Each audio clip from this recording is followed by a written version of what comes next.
Caríssimos irmãos e irmãs, nós estamos celebrando o 4º domingo do tempo comum. E no Evangelho de hoje, a liturgia nos apresenta Jesus ensinando. Diz aqui, no início do Evangelho de São Marcos, na cidade de Cafarnaum, num dia de sábado, Jesus entrou na sinagoga e começou a ensinar. E todos ficavam admirados com o seu ensinamento, porque ele falava como quem tinha autoridade e não como os saduceus, os escribas, os mestres da lei. Por quê, meus irmãos? Porque Jesus pregava de uma maneira diferente. Porque Jesus pregava com autoridade, diferentemente dos saduceus, dos escribas, dos fariseus. Muitos falam, e está correta esta interpretação, porque os fariseus falavam, mas não viviam. Então, a palavra deles não tinha peso, porque a vida contradizia, é verdade. Mas também, e principalmente, porque Jesus não era simplesmente um pregador da palavra. Jesus, ele não apenas anunciava a salvação, mas a sua palavra realizava o que anunciava. Por quê? Porque era uma palavra poderosa. É uma palavra como a palavra lá no livro do Gênesis, que Deus disse: faça-se a luz, e a luz foi feita. Não era apenas uma comunicação, mas uma realização daquilo que estava sendo falado. Jesus é aquela palavra, como diz São João, por meio do qual tudo foi feito, e sem o qual nada foi feito de tudo que foi feito, de tudo que existe. Ele é Deus, ele se anuncia a si mesmo, ele anuncia o reino se anunciando.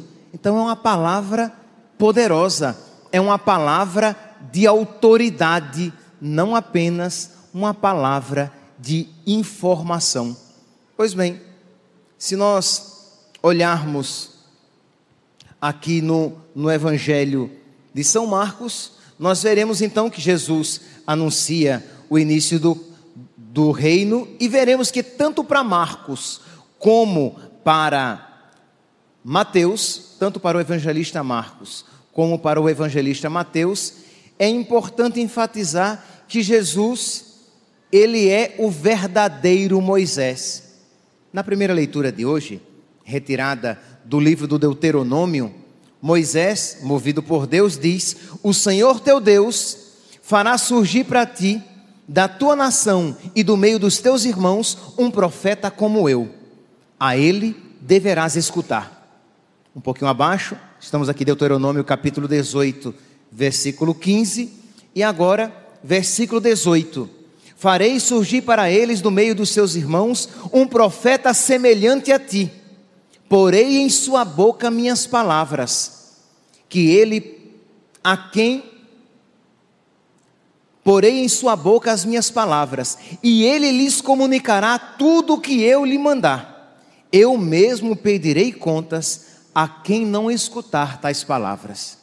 Então, já no livro do Deuteronômio, era anunciado um profeta. Moisés, movido por Deus, anunciava que Deus enviaria um profeta como ele, um profeta que falaria a palavra de Deus, um profeta a quem nós deveríamos escutar. E como sempre acontece, Deus sempre faz mais do que promete.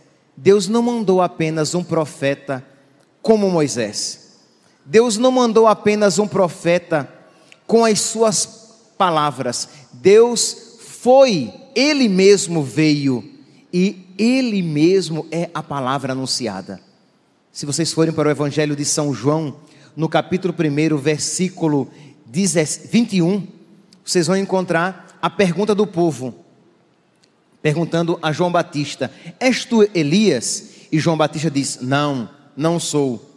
És tu o profeta? Ele diz: não, não sou. Isto é, Israel esperava o profeta, aquele grande profeta já prometido aqui em Moisés, no livro do Deuteronômio. E este profeta é Jesus. Ele é o Deus de todos os profetas, o Senhor de todos os profetas. Pois bem, meus irmãos, se nós deveríamos escutar aquele profeta enviado por Deus, muito mais devemos escutar a nosso Senhor, que vem anunciar a sua própria palavra. Repito aqui no versículo 18: porei em sua boca as minhas palavras, e ele lhes comunicará tudo o que eu lhe mandar. Eu mesmo pedirei contas a quem não escutar as minhas palavras. Meus irmãos, nós somos então chamados a ouvir a palavra de Deus e fazer com que ela guie a nossa vida. No mundo, meus santos, de uma autonomia louca, em que cada um quer seguir a sua cabeça, em que cada um quer seguir a sua opinião, nós cristãos, iluminados pela palavra de Deus, por este ensinamento comum na tradição da igreja, pelo ensinamento dos santos, nós enfatizamos, recordamos e insistimos em ensinar. Nós nos deixamos guiar pela palavra de Deus e não pelas modas. Nós nos deixamos guiar pela palavra de Deus e não pelo que é bom ou mal, certo ou errado segundo o mundo. Nós nos deixamos guiar pela palavra de Deus e não pelo que é politicamente correto. Nós nos deixamos guiar pela palavra de Deus, mesmo que isso nos faça criminosos e malquistos, até mesmo na nossa nação. Importa, primeiramente, obedecer a Deus que aos homens.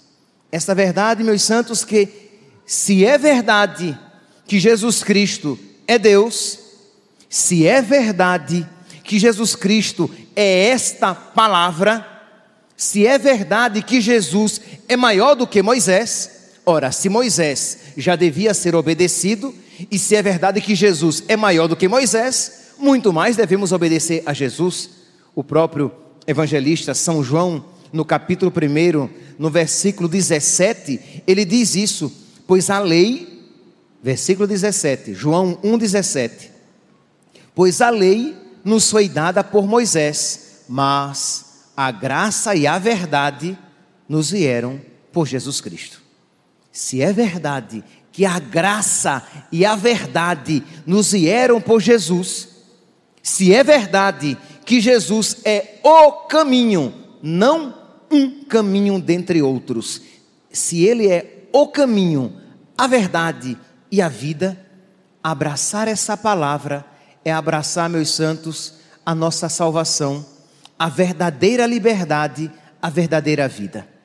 Abraçar a palavra é deixar-se guiar por Jesus, deixar-se iluminar por Jesus, deixar-se iluminar pelo Evangelho e querer seguir o Evangelho, porque perder o Evangelho, perder esta palavra é perder o próprio Cristo. Não ouvir esta palavra é não ouvir o próprio Deus. Fechar os ouvidos e virar as costas para esta palavra é fechar os ouvidos e virar as costas para o próprio Deus. E nós queremos, a cada dia, preferir a Deus e a sua palavra. Preferir a Deus e as suas promessas. Preferir a Deus em todas as ocasiões da nossa vida. E isso, meus santos, não é fácil. E é sempre importante recordar a dificuldade deste caminho, e que nosso Senhor nunca escondeu, né? Quando Ele chamou, Ele disse: olha, o meu caminho é apertado, mas quem por ele seguir, chegará à vida eterna. O caminho do mundo é largo e espaçoso, mas leva à perdição. Olha, o meu caminho é de renúncia de si mesmo, mas quem por mim perder alguma coisa, ganhará 100 vezes mais. Mas quem não quiser perder nada, perderá a vida eterna. Então é sempre importante dizer: olha, não é bolinho, não é bolinho não. É verdade que é um caminho que exige uma luta cotidiana e diária, mas é o caminho que leva à verdadeira vida. Ser de Deus, preferir Deus em todas as coisas. Eis aqui, meus santos, a verdadeira sabedoria: preferir Deus em todas as coisas. Procurar agradar a Deus em todas as coisas que nós fizermos. Não agradar aos nossos gostos, não agradar à nossa vontade. Ora, se nós estivermos convertidos de verdade, agradar a Deus será agradar os nossos gostos. Mas para a maioria de nós, isso será sempre uma luta, porque haverá sempre um duelo dentro de nós, como diz São Paulo, entre a vontade do Espírito e a vontade da carne. Entendamos aqui por Espírito Deus e por carne tudo aquilo que nos afasta de Deus. Então, enquanto estivermos num processo bem inicial de conversão, a vontade de Deus sempre se manifestará como inimiga nossa. Isso aqui digo e repito, porque é a realidade da maioria das almas aqui presentes. Fazer a vontade de Deus será sempre renúncia de você mesmo, luta contra você mesmo, batalha contra as suas vontades. Quando você estiver bem evoluído, mas bem evoluído espiritualmente, aí sua vontade vai estar tão unida a dele e a dele a sua, que você fará a vontade dele com alegria, que você será puxado mesmo por ele e pelo seu amor. Mas enquanto isso, é batalha, é luta. Então, pois bem, procurar então na nossa vida sempre pedindo a Deus a graça, o dom da fortaleza, as virtudes que nos são necessárias, os dons do Espírito Santo, mas suplicar a Deus a graça de sempre procurarmos em tudo a sua vontade e o que é melhor, o que agrada ao seu coração. E é exatamente isso o que São Paulo nos apresenta na segunda leitura de hoje. O mundo, meus santos, não compreende isso. Isto que São Paulo diz na segunda leitura de hoje é incompreensível aos ouvidos do mundo. Isto é, São Paulo diz: olhe, eu gostaria que vocês fossem totalmente de Deus, sem nenhuma ocupação ou preocupação, mas que vocês fossem totalmente de Deus.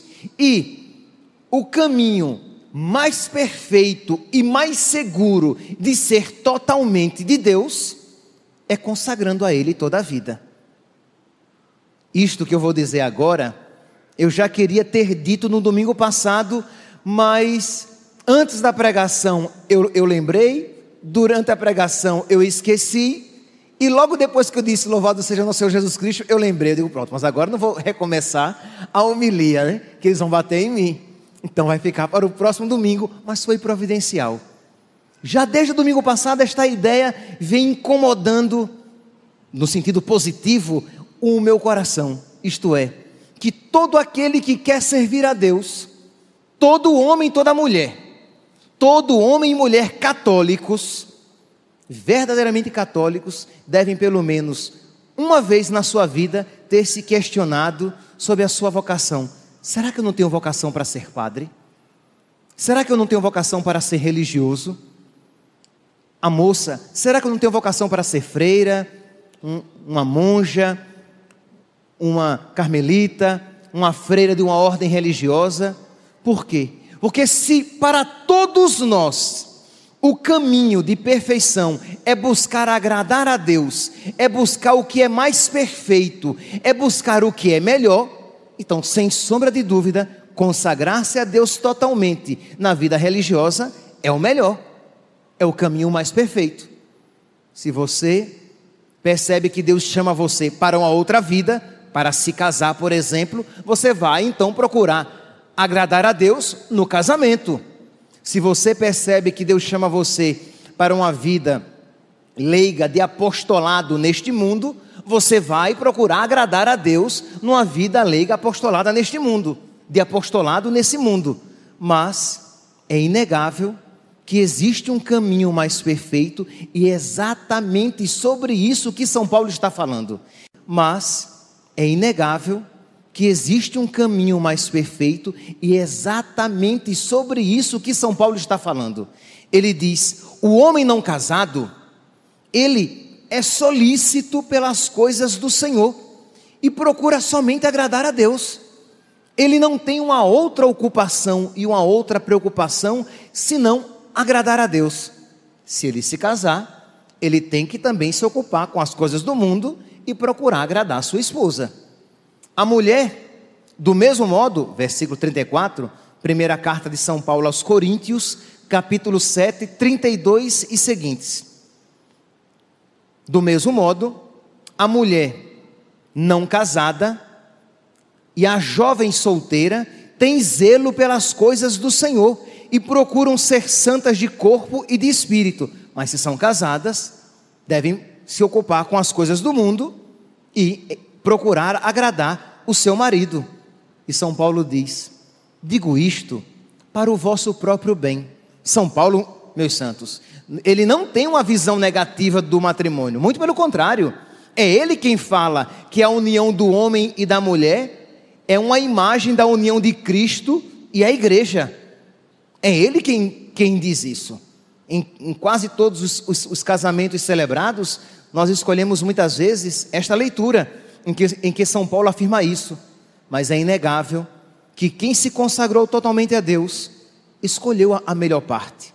Que quem abraçou plenamente e completamente esta palavra, escolheu a melhor parte. Fez como Maria. Lembra de Maria e Marta? Maria escolheu a melhor parte.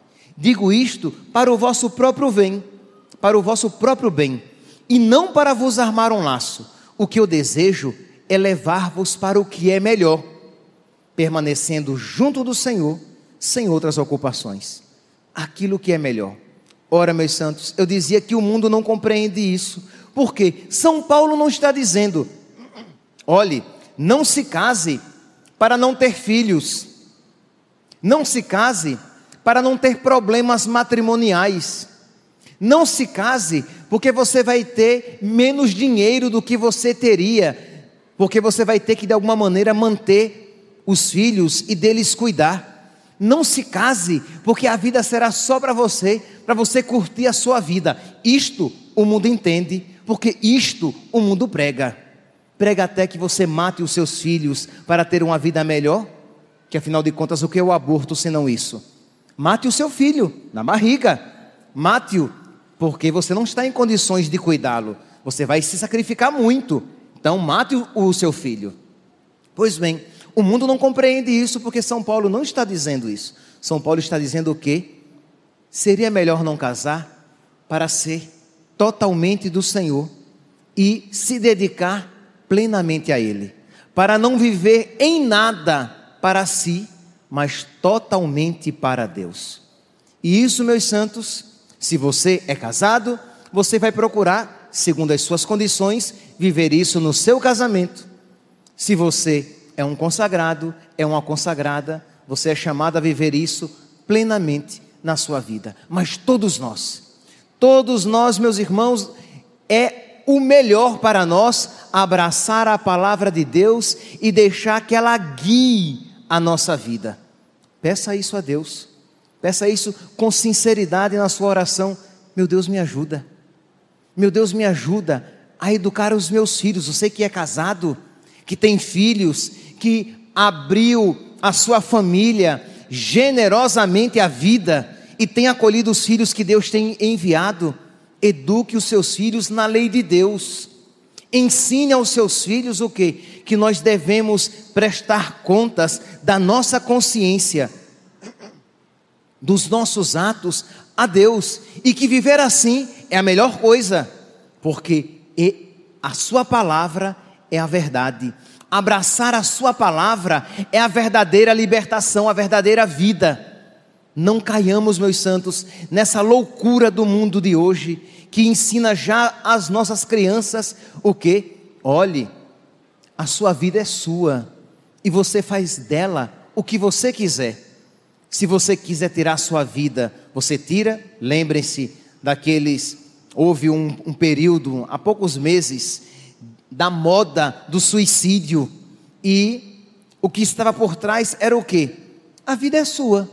E você faz o que você quiser. Aquela história da baleia azul. A vida é sua. E você faz o que você quiser. Se a vida está chata, você tira a sua vida. Se você nasceu menino e quer ser menina, você será menina, porque o corpo é seu, a vida é sua, e você faz o que você quiser. Ora, isto é, querendo já ensinar isso às nossas crianças, e querendo até mesmo criminalizar o pai e a mãe que disserem: mas eu não quero ensinar isso aos meus filhos, e eu não quero que isso seja ensinado aos meus filhos. Eu quero que os meus filhos aprendam que o corpo eles receberam de Deus, e que eles vivem para glorificar a Deus, e que esta é a melhor vida, e que por mais que o mundo lá fora diga que a vida boa é segundo aquilo que eles ensinam, aquilo é morte.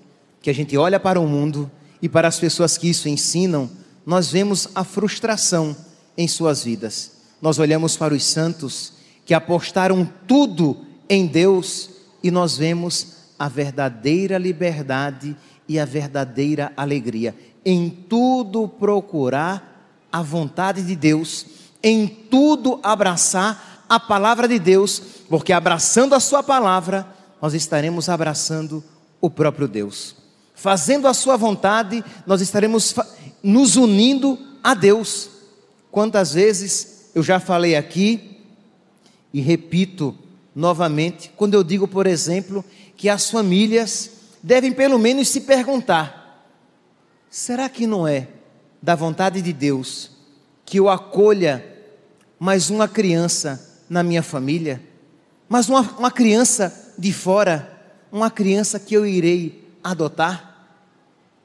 Mas não me diga, meu santo, minha santa: ah, padre, mas é muito difícil. Porque olha, se o senhor soubesse a burocracia que eles fazem para permitir uma adoção, e se eles souberem que nós somos uma família católica tradicional, aí é que eles põem empecilho mesmo. Que se for um casal gay, eles facilitam. Mas se for um casal católico tradicional, eles acham que vão deturpar a cabeça da criança e colocam empecilhos. É verdade, meus santos, infelizmente isso é verdade. Mas se você, por caridade, não estiver disposto a passar por estes trâmites legais e imorais, porque são imorais, embora sejam legais, passar por esses trâmites e tirar uma criança e passar para elas a verdadeira vida, ensinar a elas o verdadeiro caminho, se você não estiver disposto a fazer isso, de fazer esta caridade. E a pergunta é, não é porque o padre está falando, vá rezar e pergunte a Deus na sua oração: Senhor, eu te agradaria fazendo isso? Eu daria alegria ao teu coração se eu adotasse uma criança?